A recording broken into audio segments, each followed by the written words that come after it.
ఇదో వింత కేసు. ఇలాంటి కేసు ఇప్పటి వరకు మీరు చూసి ఉండరు. ఓ భార్య తాను బాలింతగా ఉన్నదని తన ఏటీఎం కార్డును భర్తకు ఇచ్చి డబ్బు తెమ్మని చెప్పడం వాళ్ల కొంపముంచింది. 25,000 రూపాయల నష్టం రావడంతో పాటు 5 ఏళ్ల బ్యాంకు, కోర్టుల చుట్టూ తిరగాల్సి వచ్చింది. ఈ ఘటన బెంగళూరులో జరిగింది.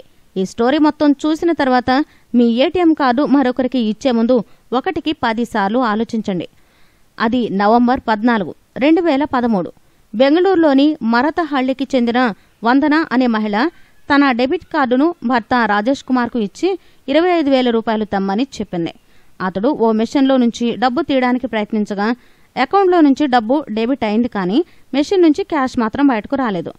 కాల్ సెంటర్కు కాల్ చేస్తే ఏటీఎం మెషిన్ సమస్య అని 24 గంటల్లో డబ్బు అకౌంట్లోకి వచ్చేస్తుందని చెప్పారు.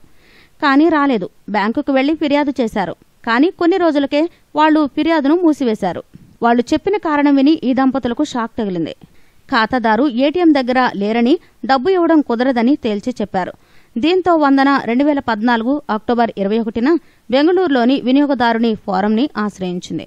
తనకు అప్పుడే డెలివరీ అవడం వల్ల ఏటీఎంకు వెళ్లలేకపోయానని, తన భర్త వెళ్లినందుకు సదరు బ్యాంకు వాళ్లు డబ్బు ఇవ్వడం కుదరదని చెబుతున్నారని ఫిర్యాదు చేసింది.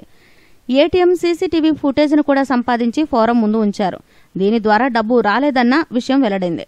బ్యాంకు ఫోరంకు కూడా అదే సమాధానమిచ్చింది. కార్డు ఎవరి పేరు మీద ఉన్నదో ఆ వ్యక్తి అక్కడ లేడని స్పష్టం చేసింది. అయినా వందన, ఆమె భర్త రాజేష్ మాత్రం తమ డబ్బు కోసం ప్రయత్నాలు చేస్తూనే ఉన్నారు. కేసు 3.5 ఏళ్లు నడిచింది. అయితే ఏటీఎం పిన్ను మరొకరితో పంచుకోవడం బ్యాంకు నిబంధనలను ఉల్లంఘించడమే అవుతుందని, అలాంటప్పుడు డబ్బు ఎలా ఇస్తామని బ్యాంకు వాదించింది.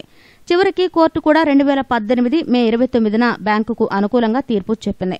వందన తన భర్తకు ఏటీఎం కార్డు బదులు చెక్ లేదా తన భర్త ఏటీఎంలో డబ్బు డ్రా చేయడానికి అనుమతిస్తూ లేఖ ఇవ్వాల్సిందని చెప్పి కోర్టు కేసు కొట్టేసింది.